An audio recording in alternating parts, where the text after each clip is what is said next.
Hello friends, Odisha public service commission तरफ बहुत बड़ वैकेंसी रही।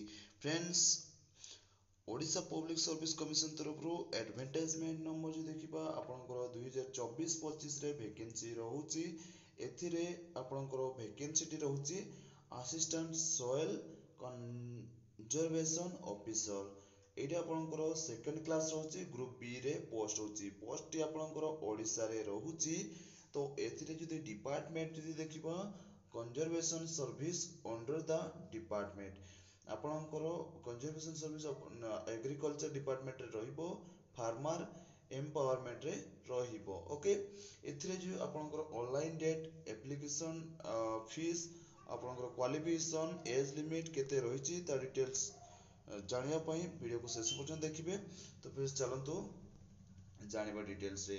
तो फ्रेंड्स देखंतु आपणकर फॉर्म अप्लाई डेट रहउछि 16/7/2024 रु 16/8/2024 माने आपणकर 16 जुलाई 2024 रु 16 अगस्त 2024 पर्यंत आपण फॉर्म टी अप्लाई करि पारिबे।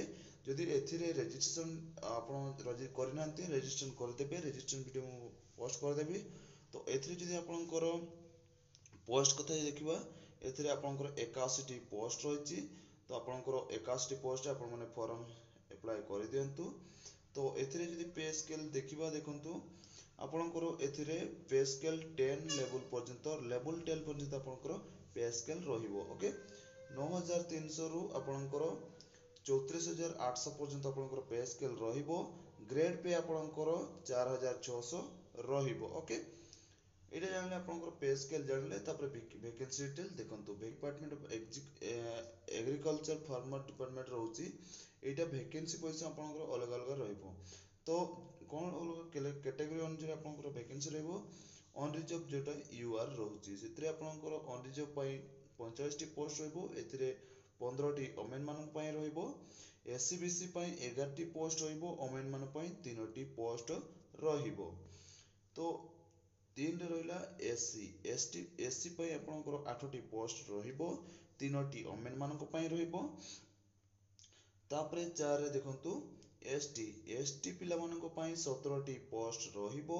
ओमेन मानन पई 6 टी पोस्ट रहइबो। टोटल 81 टी पोस्ट ये जानले आपनकर वैकेंसी। तापरे देखंतु एथिरे category hard of hearing with suitable aid एथिरे गुटे पोस्ट होची। कैटेगरी थर्ड रे जोटा रे एलडी वन लेग इफेक्टेड जो मन रहउचंती सेथिरे गुटे पोस्ट होची। कैटेगरी आईवी पई पीओडब्ल्यू जो मन रहउचंती से मान पई गुटे पोस्ट रहउची। ओके, एटा जानले आपनकर कैटेगरी अनुसार आपनकर पोस्ट जानले। तापरे एज लिमिट देखंतु। एज लिमिट आपनकर केते हेतले आपण माने एते फॉर्म अप्लाई करि परिबे। तो बयस कथा जे देखिबो आपनकर 21 वर्ष रु 38 वर्ष जदि होउची आपनकर ताले आपण माने एते फॉर्म अप्लाई करि परिबे। एथिरे डेट केते मागिची 1 जनवरी 2024 रो आपनकर 20 वर्ष रु 38 वर्ष जदि होउची ताले आपण माने एते अप्लाई करि परिबे। आपनकर केते रो केते हेतिबा दरकार 2 जनवरी 1986 रु 1 जनवरी 2003 जदि आपण डेट ऑफ बर्थ हेतिबो ताले आपण माने एते फॉर्म अप्लाई करि परिबे।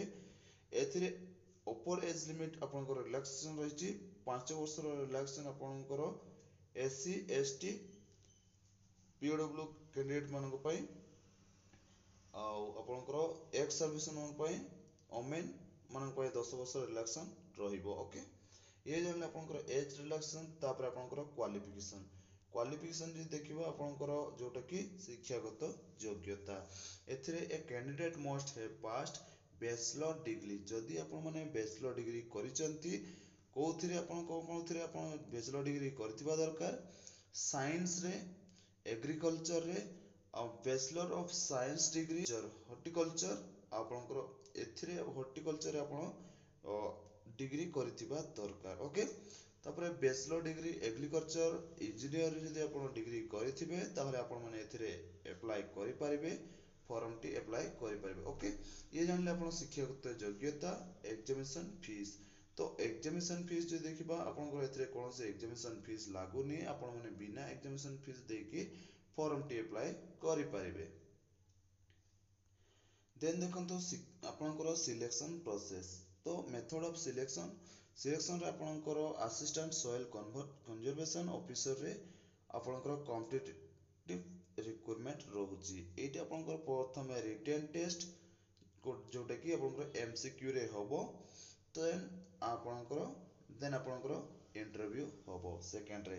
ओके, प्रथमे देखंतु रिटन टेस्ट आपणकर पेपर नॉर्मली पेपर 1 रहिबो। देन सेकंड रे पेपर 2 रहिबो। एटा सांगरे आपणकर रहिबो एटा। ओके, टोटल मार्क आपणकर 200 टी रहिबो। पेपर 1 रे 100 टी क्वेश्चन, पेपर 2 रे 100 T question. Okay, multiple choice रे क्वेश्चन आसीबो। एथिरे आपणकर देखंतु आपणकर गोटे जोटा कि 100 टी क्वेश्चन रहबो, सेथिरे गोटे क्वेश्चन पय गोटे मार्क का रहिबो। तापर आपणकर पेपर 1 पेपर 2 सरला परे भाइबा जोटा कि इंटरव्यू रहिबो। सेथिरे आपणकर 25 टी क्वेश्चन रहिबो 25 मार्क रे। ओके, देखंतु 25 टी क्वेश्चन 25 मार्क। तापर आपणकर डिटेल सिलेबस जदि को एनॉक्स 1 रे आपण माने जानि पारबे। एग्जामिनेशन प्लेस ऑफ एग्जामिनेशन जदि प्लेस ऑफ एग्जामिनेशन कथा देखिबा आपणकर एग्जामिनेशन टी कोठी रहिबो, ओडिसा रो कोठी रहिबो। ओके, तो एथिरे जो एग्जामिनेशन रहउची कटक रे रहिबो, भुवनेश्वर रे रहिबो, बालेश्वर तापर आपण बरहमपुर, संबलपुर अपन depending on the number of candidate from the respective zone. आपणकर जदि आपणकर देखंतु आपणकर जदि 10,000 रु 2,000 3,000 भितर जदि आपण फॉर्म भरुचंती ताहले आपणकर ए जो जगह देछि से जगह गुडी कर रहइबो। जदि आपण माने 3,000 4,000 रु अधिक बा 10,000 पाखापाखि पिला फॉर्म भरुचंती ताहले तो एथिरे आपण एग्जामिनेशन सेंटर गुडी को चेंज हे पारेबा, बढ़ी जाय पारे। ओके, तो ये थिला आपण मानो छोटिया इन्फॉर्मेशन। आ देखंतु आपण माने को वेबसाइट रे अप्लाई करिवे। तो ए जो आपण देखुछथि opsc.gov.in रे आपण माने ऑफिशियल वेबसाइट रे आपण माने अप्लाई करि पारबे। ए पीडीएफ फाइल टी मु टेलीग्राम चैनल दे दिछि। आपण Telegram channel T video description में देछि, सेतरे जाय कि आपण माने जॉइन हे कि ए पीडीएफ फाइल टी डाउनलोड करि पारबे। आ ए ऑफिशियल वेबसाइट टी मु वीडियो डिस्क्रिप्शन में देछि, सेटा मध्ये आपण माने जाय कि डायरेक्ट जॉइन हे पारबे। ओके, तो ये थिला छोटिया इन्फॉर्मेशन अपडेट। आउ के एमिति जॉब रिलेटेड इन्फॉर्मेशन बा अपडेट जानिया पाए वीडियो को लाइक करेंगे, चैनल को सब्सक्राइब करना चैनल को सब्सक्राइब कर देबे और पाखर थे बेल आइकन क्लिक करके ऑल नोटिफिकेशन ऑन कर देबे, जहाँ फल सर्वप्रथम नोटिफिकेशन आपण माने पाई पारबे। तो वीडियो को एठी से करछु, नेक्स्ट वीडियो देखाबा। जय हिंद, जय जगन्नाथ।